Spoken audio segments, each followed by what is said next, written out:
Hello, hello. I want to thank you for coming back and watching again. When I do these videos, I just want to keep it real. I don't really know going into it what I'm going to be talking about. Like that day, I don't have it planned out. It's really pretty sporadic. And so this morning I was just sitting, I'm like, what do people need to hear about today? And how can I serve somebody? And the topic that came up to me was pH.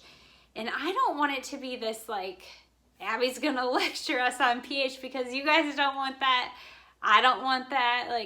But I do want to share something that people can relate to, something that people can have like a light bulb moment, like, aha, that was it.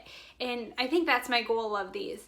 So, kind of just explaining pH. It ranges from 1 to 14, 7 kind of being that neutral point. Anything above a 7 is more alkaline, anything below a 7 is more acidic. And we actually want our bodies to sit around a 7.35, so just a little bit above neutral. Now, when our bodies start getting below that 7, our bodies fight. And so it will literally start pulling things such as magnesium, calcium from your bones, from your tissues, anything like that to get back to balance. Now, when your body slips below a 6.4, that's when you're going to start seeing different side effects. And also, any disease out there, when you study the commonality of all of them, they are in an acidic environment. Every single one, and that's how they thrive. So, I think we can all relate to having somebody in our lives go through something I don't like to throw out different words or anything like that, but cancer or heart problems, and it sucks. You wish you could do something about it. And when you have people in your life that you witness firsthand, it's hard. And I don't want to get emotional on here, but it's real life. And that's what I want this to be about. And so back to pH.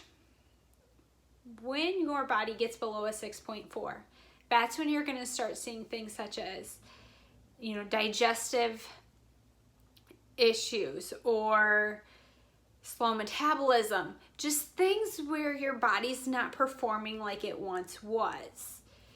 So a lot of you might be thinking well, does it come down strictly to what I eat? And while that plays a huge, huge factor, there's other factors that come in as well that play a part in your pH. So stress, lack of sleep, all of those factor into your body's pH level. And you might be thinking well, there's so many people that are so healthy and they get sick. Why is that? They eat healthy all the time. And just because something is healthy does not mean it has a pH level above a 7. And that's what I want to emphasize. So things such as chicken, eggs, don't get me wrong, I eat those a lot. Nothing wrong with them, but they do have a slightly lower pH level. So if you're not balancing that out with something, a little bit higher than that 7, that's how your body slowly starts declining. And that's why you see people that are they eat healthy all the time. They don't feel great. And so I think that's just what I wanted to share is everybody has a pH level that can be affected, and it's not strictly through what you eat. It can be how much sleep you're getting. So I guess some things that I use to heal my body naturally is I use a supplement every day that helps with stress in my life. And because gonna be real, I'm a very stressed out person. I'm a type A personality, perfectionist, that like stress is real. So other than that, like I also use, a lot of you, if you follow my stories, you'll see that I have a shake every day, and it is my superfood shake.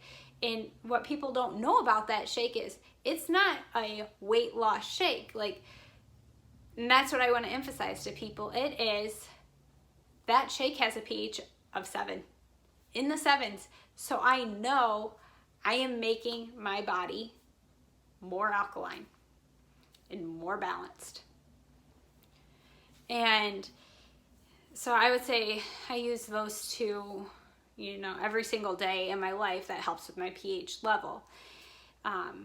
You know, this isn't to sell anything. It's just, this is why I do it, and I want to share with you why I do it. So if you have any questions for me, or, you know, just any questions about pH in general, I'd love to talk to you. There are different ways to test out your pH. So that can be done through blood, saliva, urine, like all of those are ways to measure. So you can actually order pH strips on Amazon. So I do that just to test my pH every now and then. But other than that, I hope you found something that kind of just like lit a light bulb in you, was able to relate to a little bit. And so that was today's.